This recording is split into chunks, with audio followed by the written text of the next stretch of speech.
எதிர்க்கட்சி தலைவர் பேசிய பிறகு அந்த சட்டமன்றம் ஒத்திவைக்கப்பட்டது அடுத்த நாளைக்கு. அதான் மரபு. எதிர்க்கட்சி தலைவர் பேசிவிட்டால் அதுக்கப்புறம் சபையை நடத்தக்கூடாது.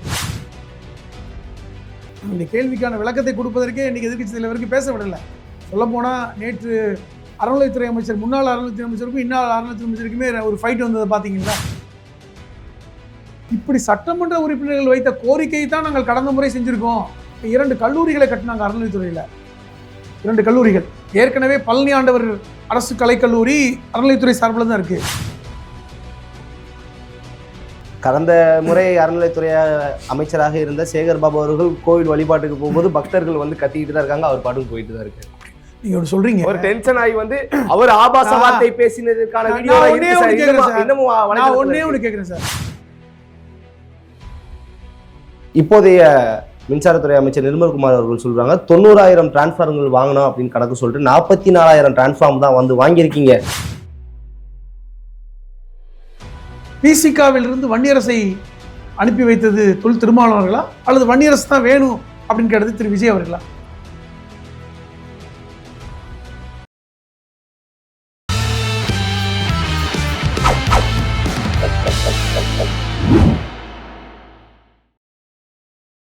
ஜெம் தொலைக்காட்சி நேயர்களுக்கு வணக்கம். இன்றைய சிறப்பு நேர்காணலில் நம்மோடு அரசியல் விமர்சகர் திரு புதுமடம் ஹலீம் அவர்கள் இணைந்துள்ளார். அவரிடம் இன்றைய அரசியல் சூழல் குறித்து விரிவாக விவாதிப்போம். சார் வணக்கம்.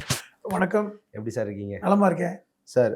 தமிழ்நாடு சட்டசபை கூட்டத்தொடர் நடந்துட்டு இருக்கு, பார்த்துருப்பீங்க. நேற்றைய தினம் கூட சிறப்பான சில சம்பவங்கள்லாம் நடந்துச்சு. ஒரே காரசாரமாகவே போயிட்டு சட்டசபை. இதை எப்படி பார்க்குறீங்க?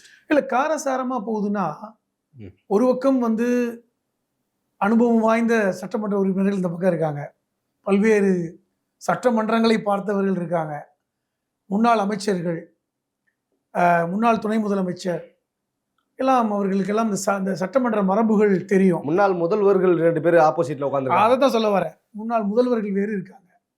இப்போ இவர்களுக்கு எல்லாமே சட்டமன்ற மரபுகள், அந்த மாண்புகள் தெரியும். பல்வேறு முதல்வர்களை பார்த்தவர்கள் இவர்கள்லாம். இந்த பக்கம் புது டீம், புது நியூ விர்ச்சுவல் டீம் அப்படின்னு சொல்லலாமா? இல்ல, செங்கோட்டையன் சார்லாம் இருக்காங்கல்ல, செங்கோட்டையன் சார், நிர்மல்குமார் இருக்காங்க. அதான், அது நிர்மல்குமார் எல்லாம் நம்ம பெரிய சீனியராக எடுத்துக்க முடியாது. செங்கோட்டையன் அவர்கள் சீனியர் தான், மாற்றுக்கிறது இல்லை. ஆனால் என்ன மரபுகளை மீறி போகுதுன்னா, அவர்களுக்கு சொல்லப்போனால் இந்த சட்டமன்றம் கூடிய போது அதற்கு முன்பாக 2 நாள் புத்தாக்க பயிற்சிலாம் நடந்துச்சு. சட்டமன்றம் எப்படி நடக்கணும், சட்டமன்ற மரபுகளை எப்படி, மாண்பை கடைபிடிக்கணும் அப்படின்ட்டு 2 நாள் பயிற்சி முகாம் நடந்தது. அது முதலமைச்சர் கலந்துக்கலன்னு நினைக்கிறேன். ஏன்னா அவர் இன்னைக்கு பேசின பேச்சுக்களை பார்க்கும்பொழுது அவர் புத்தாக்க பயிற்சிக்கே போகலைன்னு தெரியுது. அதில் பிரகாரம் வந்து சட்டமன்றம் எப்படி ஆரம்பிக்கணும், ஒரு முன்னவருக்கு என்ன உரிமை, எதிர்க்கட்சி தலைவருக்கு என்ன உரிமை, முதலமைச்சர் பேசினால் என்ன, 110 விதியில் ஒருத்தர் பேசினா என்ன, எல்லாமே விளக்கப்பட்டிருக்கும். ஆனால் நேற்று எதிர்க்கட்சி தலைவர் பேசிய பிறகு அந்த சட்டமன்றம் ஒத்திவைக்கப்பட்டது அடுத்த நாளைக்கு. அதான் மரபு. எதிர்க்கட்சி தலைவர் பேசிவிட்டால் அதுக்கப்புறம் சபையை நடத்தக்கூடாது. ஆனால் இவர்கள்லாம் வெளியே போனதுக்கப்புறமும் அமைச்சர், கல்வித்துறை அமைச்சர், பள்ளிக்கல்வித்துறை அமைச்சர் பேசுகிறார். அதை ஒளிபரப்புறாங்க. அதை சபாநாயகர் அனுமதிக்கிறார். சபாநாயகர் வந்து ஒரு சீனியர் பர்சன் தான், சட்டமன்ற, ஆமாம், ஏற்கனவே அதிமுகவில் சட்டமன்ற உறுப்பினராக இருந்தவர். அவரும் முன்னாள் அமைச்சர், முன்னாள் முதலமைச்சர் ஜெயலலிதா காலத்திலேயே அவர் பயணப்பட்டவர், எம்ஜிஆர் காலத்தோட பயணித்தவர், சீனியர் பர்சன். அவருக்கு சட்டமன்ற மரபுகள் அத்துப்படி தான். அவர் அனுமதிக்கிறார். எப்படி அனுமதித்தார் இவருக்கு தான் தெரியல. அதை தான் எதிர்க்கட்சி தலைவர் கூட இன்னைக்கு காலைல வந்தவனே கேட்கிறார், எங்க நாங்க தான் பேசிட்டு போயிட்டுமே, போய் டிவி ஆன் பண்ணா நீங்க எல்லாம் பேசிட்டு இருக்காங்க, இது என்ன கதையா இருக்கு? Okay sir. ஆனா அவர் ராஜ்மோகன் அவர்கள் பேசும்போது நிறைய கேள்விகளை முன் வச்சார். அதை நீங்க நல்லா நோட் பண்ணணும். அதாவது நீங்கள் துப்புரவு பணியாளர்களை இன்னைக்கு போய் பார்த்தவர் 10 நாள் உங்களுக்கு போக முடியலையா சார்? உங்களுக்கு ரிப்பன் பில்டிங்க்கு அட்ரஸ் தெரியலையா, வழி மறந்து போச்சா கேட்டார். அதுக்கெல்லாம் என்ன சொல்ல போகிறாங்க? இல்லைங்க, இவர் கேட்ட கேள்வியை வந்து அடுத்த நாள் கேட்டிருக்கணும். ஆனால் இந்த கேள்வியை வந்து அப்போவே கேட்டது என்பது ரொம்ப தவறான ஒரு முன்முடிவு, ஒரு நடைமுறை. அதுதான் நான் சொல்கிறேன். கேட்டதெல்லாம் நான் தப்புன்னு சொல்லலை. நீங்கள் அப்போ ஏங்க, எதிர்க்கட்சி தலைவரும் எதிர்க்கட்சியை சார்ந்த சட்டமன்ற உறுப்பினர்லாம் வெளியே போனதுக்கப்புறம் இந்த கேள்வியை கேட்குறீங்க. அவங்க டிவியில் பார்த்துட்டு வந்து சொல்லுவாங்களா, இல்லை டிவியில் பார்த்துட்டு அடுத்த நாள் பதில் சொல்லுவாங்களா? அவங்க என்ன முதலமைச்சர் விஜய் அவர்களா இன்னைக்கு பார்த்துட்டு நாளைக்கு எழுதிட்டு வந்து ஸ்கிரிப்டை பேசுறதுக்கு? நம்ம எதிர்க்கட்சி தலைவர் தான் செய்தியாளர் சந்திப்பெல்லாம் நம்ம சிங்கிள் ஹேண்ட்ல இது பண்றத கேட்ட கேள்விகளுக்கு பதிலை விளக்கம் அளிக்கலாம் இல்லையா? இந்த கேள்வியை விளக்கம் கொடுக்க தான் இன்னைக்கு வந்தாங்க, பேச விட்டாங்களா? இந்த கேள்விக்கான விளக்கத்தை கொடுப்பதற்கே இன்னைக்கு எதிர்க்கட்சி தலைவருக்கு பேச விடலை. சொல்லப்போனா நேற்று அறநிலையத்துறை அமைச்சர், முன்னாள் அறநிலையத்துறை அமைச்சருக்கும் இன்னாள் அறநிலையத்துறை அமைச்சருக்குமே ஒரு ஃபைட் வந்ததை பார்த்தீங்களா? சார் அந்த ஃபைட்டை பற்றி பேசி ஆகணும் சார். அதாவது ஒரு கோவில் நிதியை எடுத்து 10 கோடி ரூபாய் செலவுல நவீன கார் பார்க்கிங் வசதி. நான் என்ன கேட்குறேன், இது தேவையா? இதுக்கு முன்னாள் அறநிலையத்துறை அமைச்சர் ரொம்ப அழகா பதில் சொன்னார். திருப்பி நான் ஞாபகப்படுறேன். அவர் என்ன கேட்டார், அறநிலையத்துறையை பொறுத்தவரை சட்டமன்ற உறுப்பினருடைய கோரிக்கையை கேட்டு தான் நம்ம அதை பண்ணியிருக்கோம், நம்மளாம் அதை செய்யலை. இப்போ அந்த கோயிலில் ஒரு 500 பேர் வரைகின்ற கோயிலில் எல்லாரும் வர்றாங்க, கார் பார்க்கிங் இல்லை அப்படிங்கிற கோரிக்கையை அந்த பகுதி சட்டமன்ற உறுப்பினர் வைத்தார், அங்கே வச்சோம். இதே கேள்வி இன்னொன்று சொல்கிறேன். இதே தான் சார். அறநிலையத்துறை அமைச்சர் வந்து ஒரு விஷயம் கேட்கிறார், அந்த கார் பார்க்கிங் இல்லை அப்படின்னு கோரிக்கை வைத்த சட்டமன்ற உறுப்பினருக்கு அந்த கோவில்ல கழிவறை இல்லை அப்படின்னு கோரிக்கை வைக்க தெரியலையா? கேட்குறேன், இதை சட்டமன்ற உறுப்பினர் தான் கேட்கணும். கண்டிப்பாக கழிவறை மஸ்ட் தான். இன்னொன்று கேட்குறேன், பாபநாசத்தில் அறுபடை வீடுகளில் ஒன்றான சுவாமி மலை இருக்கு.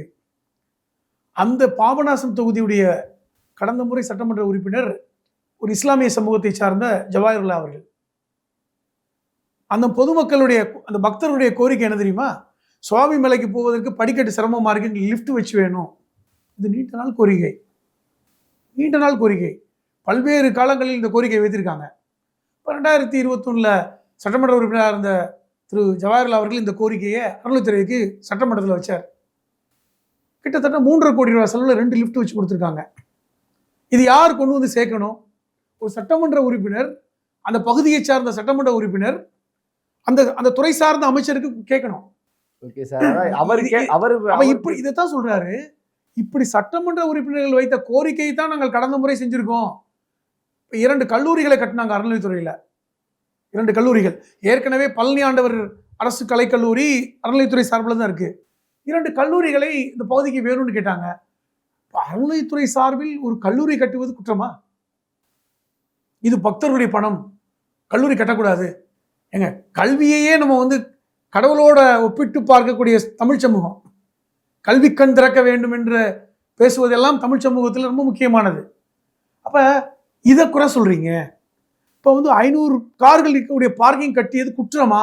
அந்த பகுதி மக்களுடைய வேண்டுகோள், அந்த சட்டமன்ற தொகுதி சார்ந்த மக்களுடைய அந்த வேண்டுகோளை நான் நிறைவேற்றணும், அவ்வளவுதான். நாங்களா போய் பார்க்கிங், இப்போ நீங்க கழிவறை பத்தி பேசுனீங்க, கழிவறைக்கான வேண்டுகோளை வைத்திருந்தால் கட்டியிருப்பாங்க.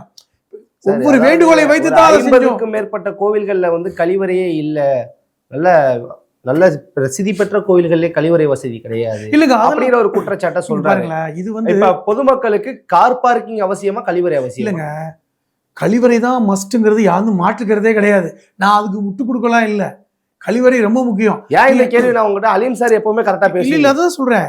அது எந்த மத வழிபாடுகளாக இருந்தாலும் கழிவறை மஸ்ட். நீங்க ஒரு மசூதிக்கு போங்களேன், கழிவறை இல்லாத மசூதி நீங்க பார்க்கவே முடியாது.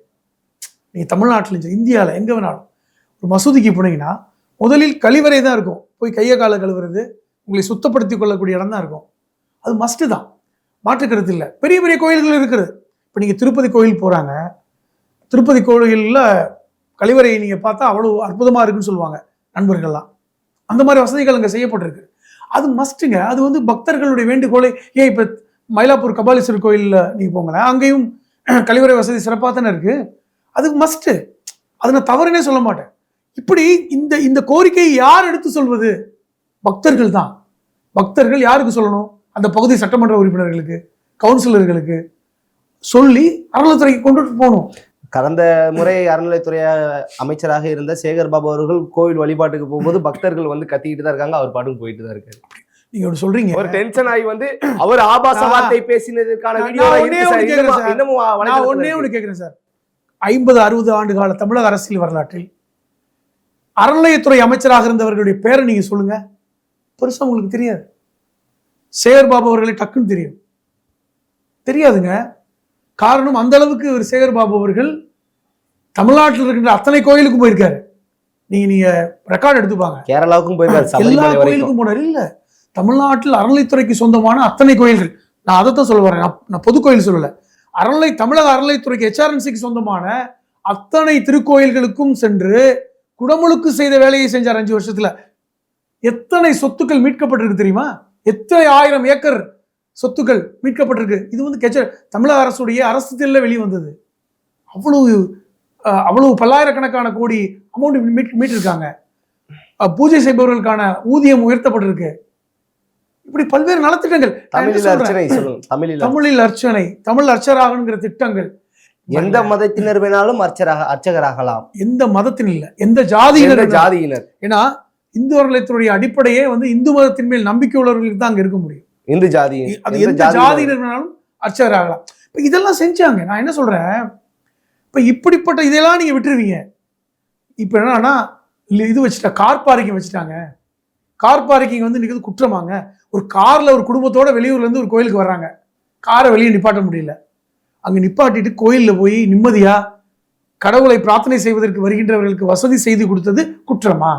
Okay sir. அதே போல மின்சாரத்துறையை பற்றி நிறைய விமர்சனங்கள் நேற்று இதுவும் வந்து 1 vs 1 மாதிரி தான் போயிட்டு இருந்துச்சு. அப்ப இப்போதைய மின்சாரத்துறை அமைச்சர் நிர்மல்குமார் அவர்கள் ஒரு விஷயத்தை வந்து சொல்றாரு. இப்போதைய மின்சாரத்துறை அமைச்சர் நிர்மல்குமார் அவர்கள் சொல்றாங்க, 90,000 டிரான்ஸ்ஃபார்மர்கள் வாங்கணும் அப்படின்னு கணக்கு சொல்லிட்டு 44,000 டிரான்ஸ்ஃபார்ம் தான் வந்து வாங்கியிருக்கீங்க, அதனால CBI வழக்குல இருக்கு, இன்னும் 2 நாள்ல உங்களுக்கு வெள்ளை அறிக்கை கொடுக்குறேன். நான் என்ன கேட்கிறேன், சும்மா வெள்ளரிக்கை கொடுக்குறேன்னு சொல்றதுலாம் வந்து என்ன, வெள்ளரிக்கை என்ன பிரிண்ட் அவுட் எடுத்து கொடுக்கறது மாதிரி எவ்வளவு விஷயமா? இது வெள்ளரிக்கைனா என்னன்னே இந்த அமைச்சர்களுக்கு தெரியல. அது ஒரு பக்கம், அது வேற டிஸ்கஷன்.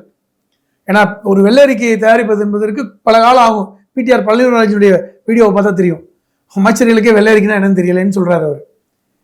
ஃபியூஸ் கேரியர் இன்னைக்கு இதெல்லாம் விஷயங்களை நீங்க வந்து ஊழல் நடந்திருந்தால் விஜிலன்ஸ்ல கொடுங்க, வழக்கு தொடருங்க, CBIக்கு கொடுங்க, EDக்கு கொடுங்க, எல்லாத்துக்கும் கொடுங்க. யாராவது குறுக்க நின்று கொடுக்கக்கூடாது, மின்சாரத்துறையில் ஊழல் என்று அமைச்சர் பொய் சொல்கிறார், அதனால் அவர் வழக்கு தொடரக்கூடாதுன்னு போராட்டம் நடத்துறாங்களா? இந்த கேள்வியை சாமானிய மக்களுடைய பார்வையில் நான் சொல்றேன். ஓகே சார், நடத்துங்க. தவறு செய்தவர்களை நீங்கள் கைது பண்ணுங்க. யாருமே இதை மறுக்கிறதுக்கு இல்லை. சும்மா ஒரு மீடியாவில் வந்து இதை பேசிட்டீங்கன்னா உண்மையாயிடுமா? இப்போ தொழில்துறை அமைச்சர் வந்து பேசுறாங்க, கீர்த்தனா, புரோட்டோகால் தெரியாத மேயர் பிரியா. இது அதை விட முக்கியம். இது எவ்வளவு பெரிய அபத்தம். இவங்களோட புரோட்டோகால் வேன்ல தொங்கிட்டு போறது இல்ல. அபத்தம் என்னன்னா, கொடை பிடிக்கிறது. அபத்தம் என்னன்னா, ஒரு சட்டமன்ற உறுப்பினர், பெண் சட்டமன்ற உறுப்பினர், எனக்கு மேயருக்கு எனக்கு தான் முக்கியத்துவம் கொடுக்கணும்னு வர்றாங்க அந்த சட்டமன்ற தொகுதி. ஆனா அவர்களுக்கு தெரியவில்லை, மேயர் என்பவர்கள் மாண்புமிகு மேயர் மட்டுமல்ல, வணக்கத்துக்குரிய மேயர் என்று கல காலங்களில் அழைக்கப்பட்டவர்கள் தான் மேயர். அந்த அளவுக்கு ஹானரபிள் ஒரு போஸ்ட் தான் மேயர். கடந்த காலங்களில் அது வந்து வழியாக அந்த மரபு இருக்கிறது. அது என்னமோ பிரியா அவர்களை பார்த்தாலும் உங்களுக்கு அப்படி தெரியுதுன்னு நினைக்கிறேன் சார். முதல் பள்ளிக்கூடம் திறப்பு விழால புரோட்டோகால் பேசினாங்க மேயர் பிரியா அவர்கள். 2வது பள்ளிக்கூடம் திறக்கும் போது மரியாதை கொடுக்குறாங்க, எடுத்துட்டு போய் கொடுக்க போறாங்க. சொல்றேன், அப்ப புரோட்டோகால் மாறிடுச்சா? அவங்களோட கேள்வி அது. இது என்ன எனக்கு புரியாத புதிர்னா, இந்த தாவேக அரசுக்கும் அமைச்சர்களுக்கும் சட்டமன்ற உறுப்பினர்களுக்கும் முதல்ல புரோட்டோகால்னா என்னன்னு ஒரு வகுப்படுங்க. இந்த புத்தாக்க பயிற்சி சட்டமன்றத்தில் எப்படி கலந்துக்கணும்னு ஒரு பயிற்சி எடுக்கிறீங்களா? தயவு செய்து புரோட்டோகால்னா என்ன, அங்க எப்படி மரபுகளை இருக்கணும், ஒருத்தர் எந்தெந்த இடத்துல யாருக்கு என்ன கொடுக்கணும், அவர்களுக்கு என்ன வந்து முக்கியத்துவம் கொடுக்கணும், யார் என்ன பேசணும், அந்த மரபு முதலமைச்சருக்கு கொடுக்கணும் சேர்த்து. Okay sir. இது இறுதியா ஒரு ரெண்டு விஷயம் மட்டும் பேசலாம். குறிப்பா இன்னைக்கு பேசப்பட்டதுல முதல்வர் உரையிலேயே கூட முதல்வர் ஒரு விஷயம் வந்து சொல்றார், யாரெல்லாம் சேர மாட்டோம்னு நினைச்சோமோ அவங்களே சேர்ந்துக்கிட்டு நம்ம சேர்ந்து ஆட்சி அமைக்கிறதுக்கான முயற்சியை பண்ணாங்க. எதிர்க்கட்சி தலைவர் இருக்காரு, முன்னாள் முதல்வர் அதிமுகவினுடைய பொதுச் செயலாளர் எடப்பாடி பழனிசாமி அவர்களும் இருக்காங்க. எந்த எதிர்ப்புமே தெரிவிக்க மாட்டேங்குது. அப்ப உண்மையிலே பேச்சுவார்த்தை நடந்திருக்கு. இங்க பாருங்க, பேச்சுவார்த்தை நடந்திருக்கு, நடக்கல, இந்த இதெல்லாம் கடந்து ஒரு 40 நாள் ஆயிடுச்சு. இப்ப எதிர்காலத்துல அதிமுகவும் திமுகவும் கூட்டணி சேர வாய்ப்பு இருக்கு. இல்லங்க பாருங்களேன், இதெல்லாம் வந்து விர்ச்சுவல் வாரியர்ஸ் பரப்புற செய்திகள் தான். கம்யூனிஸ்டோட மாநில பொதுச் செயலாளர் சொல்லியிருக்காரு சார் சண்முகம் அவர்கள். இதே அவர் தான் இன்னைக்கு வந்து நான் என்ன பாக்குறேன், கற்பனையா யூகத்தின் அடிப்படையில் பேசுவது சரியா, அல்லது இவர்கள் பேசிய விஷயத்தை எடுத்து பேசுவது உண்மையா? அதுக்கு வந்து RS பாரதி அவர்கள் சொல்லியிருக்காங்க, பங்காளிகள் தானே, இணைந்து செயல்பட்டால் என்ன? எங்க பேசு சொல்றதுங்க, பேச்சுல வந்து பங்காளிகள், பேச்சுல வந்து அவங்க என்ன தீண்டத்தகாதவர்களா, பேச்சுல வந்து ஏன் அவர்கள் ஒதுக்கப்பட்டவர்களா, இப்படி பேசுறது தான். அது ஒரு நடக்கல, அது அதற்கான எந்த எவிடன்ஸும் இல்லை. அதை திருப்பி திருப்பி அது ஒன்று தான் நீங்கள் சொல்ல முடியும். அதை மறுபடியும் அதை மட்டும் தான் நீங்கள் ப்ரொஜெக்ட் பண்ணுறீங்க. நான் என்ன கேட்குறேன், இப்போ கூட இன்னைக்கு சட்டமன்றத்தில் முதலமைச்சர் விஜய் அவர்கள் சொன்னாங்க, அவங்க கட்சியிலேருந்து வர்றதுக்கு வந்துட்டாங்க, இன்னைக்கு ஆட்சியிலே பங்கு கொடுத்துட்டோம், நாங்கள் தான் அனுப்பிச்சி வச்சோன்னு சொன்னாங்க, பாருங்க இன்னைக்கு எங்களுக்கு எல்லாம் சப்போர்ட் பண்ணுறாங்கன்னு பேசுகிறேன். நான் ஒன்று சொல்கிறேன் சார், பட்டியலின் அமைச்சர்கள் கொடுத்துருக்கோம், சமூக நீதி பேசுனீங்களே, நீங்கள் கொடுத்தீங்களா? நான் கேட்குறேன், கடந்த முறை எத்தனை பேர் பட்டியலின் அமைச்சர்? 4 பேர் இருந்தாங்க, இப்போ 8 பேர்ன்றீங்க. ஆனால் நியாயமாக 6 பேர் தான். எப்படின்னா 6 பேர் இல்லை, 5 பேர் தான். எப்படின்னா 3 பேர் வந்து பை டிஃபால்ட்டாக உங்களுக்கு மாட்டிட்டாங்க. காங்கிரஸில் இருந்து வந்த 4 பேரில் 2 பேர் கொடுத்தாங்கல்ல, 2 பேருமே பட்டியலின் சமூகத்தை சார்ந்தவர், மற்ற சமூகத்துக்கு கொடுக்கல. கேளுங்க, அந்த 2 பேருக்கு கொடுத்தது விஜயா, செலக்ட் பண்ணது விஜயா அல்லது வந்து காங்கிரஸா? காங்கிரஸ், ராகுல் காந்தி. நீங்க அப்படி எடுத்துக்கங்க. இப்போ ராகுல் காந்திக்கு அந்த கிரெடிட் போகணும், அவர் கொடுத்தார். இங்க விசிகால இருந்து ஒருத்தர் கொடுத்தாங்க. விசிகாவில் இருந்து வன்னியரசை அனுப்பி வைத்தது தொல் திருமாவளவர்களா அல்லது வன்னியரசு தான் வேணும் அப்படின்னு கேட்டது திரு விஜய் அவர்களா? தொல் திருமாவளவன். அப்ப அந்த கிரெடிட் உங்களுக்கு போகாதுல்ல. அப்ப அந்த 3 பேர் வந்தது பை சான்ஸ், நீங்க எடுக்கல. அப்போ உங்களுக்கு 5 பேர் தான் கணக்கு. போன முறை 4, இப்பொழுது 5 கொடுத்துருக்கீங்க. நான் இன்னொன்று கூடுதலா கேட்குறேங்க, சிறுபான்மை மக்களுக்கு காவலன் நாங்க தான் சொல்றீங்களே, எத்தனை சிறுபான்மை அமைச்சர்கள் இருக்காங்க? 2 பேர். கடந்த ஆட்சியில் 2. என்ன வித்தியாசம்? உங்க ஆட்சியில பெண் முஸ்லீம் அமைச்சர் வரலையே, ஒரு பெண் கூட ராணிப்பேட்டையில் வந்து வெற்றி பெற்றிருக்காங்களே, கொடுக்கலையே. தாகிரா கொடுக்கலையே. அப்ப நீங்க எப்படி பேசுறீங்க? அப்ப 5 பேர் தான் உங்க கணக்கு, 3 பேர் வந்து எது கூட்டணிகள் கொடுத்தது. கூட்டணிகள் ஒருவேளை நாங்கள் மந்திரி சபையிலிருந்து வெளியே வந்துட்டா நீங்க 3 பேருக்கு பட்டியலில் கொடுத்துருவீங்களா? சார், அதாவது இப்போ அதாவது இத்தனை ஆண்டு காலமாக பட்டியலினத்துறை, SC ST துறை மட்டும் ஒதுக்கப்பட்டு இருந்துச்சு. எந்த ஒரு சமூகம் வந்து பள்ளிக்கூடத்துக்குள்ளேயோ சேர்க்கக்கூடாது அப்படிங்கிற ஒரு காலத்தில் இன்னைக்கு பள்ளி கல்வித்துறையும் உயர்கல்வித்துறையும் பட்டியலினத்தை சேர்ந்த அமைச்சர்களை போட்டிருக்காரு. நீங்க அதை பெருமையா சொல்றீங்க, இது நம்ம ஏற்றுக்க வேண்டியது. பெருமையா சொல்றீங்க இல்ல, கல்விக்கூடத்திற்குள் உள்ளே நுழையக்கூடாதுன்னு சொன்னவர்களை கல்விக்கூடத்திற்கு உள்ளே நுழைய வைத்தது தான் வரலாற்று சாதனை. இன்னைக்கு படிச்சு வந்தவங்க இன்னைக்கு பெரிய பெரிய அதிகாரிகளா இருக்காங்க. பட்டியலின சமூகத்தில் IAS IPS அதிகாரிகள் இருக்காங்க. பட்டியலின சமூகத்தில் பெரிய பெரிய உயர் பொறுப்புகள்லாம் வந்துட்டாங்க. கல்விக்கூடத்துக்குள்ளே நுழையக்கூடாது, நீங்கள் கல்வி கற்றால் ஈயத்தை காய்ச்சி காதல ஊத்தணும்னு சொன்ன சமூக காலகட்டத்தில் போராடி உங்களை கல்விக்கூடத்தில் உட்கார வச்சது தான் சாதனை. இதெல்லாம் பெருமை நினைக்காதீங்க, இது பெருமை அல்ல. இன்னும் எண்ணிக்கை வேணும். நான் என்ன கேட்குறேங்க, ஒன்று கேட்குறேன், 33 விழுக்காடு பெண்களுக்கு இடஒதுக்கீடு எல்லாம் நீங்க பேசுனீங்க. உங்க அமைச்சரவையில் 33 இடஒதுக்கீடு ஒதுக்கீடு கொடுத்தீங்களா? 4 பெண் அமைச்சருக்கு. நியாயமா எத்தனை இருக்கணும்? 35 பேர்ல 33 விழுக்காடுனா ஒரு 9 பேர் 10 பேர் இருக்கணும்ல. இந்த 4 அமைச்சர் திமுக ஆட்சியில் இல்லைன்னு தானே சொல்றாங்க. 4 பேர், அப்ப 2 பேர் இருந்தாங்க. அது சரி தப்புன்னு சொல்லல. நீங்க பேசுனீங்கல்ல, பெண்களுக்கு 33 விழுக்காடு கொடுக்கணும்னு, நீங்க கொடுத்தீங்களா பெண்களுக்கு? இப்போ இதெல்லாம் நீங்க பண்ணிட்டு பேசுங்கன்ற, நீங்க சும்மா அப்போ உங்க ஆட்சி இப்படிதான் போகும். சிறப்பான தகவலுக்கு ரொம்ப நன்றி சார்.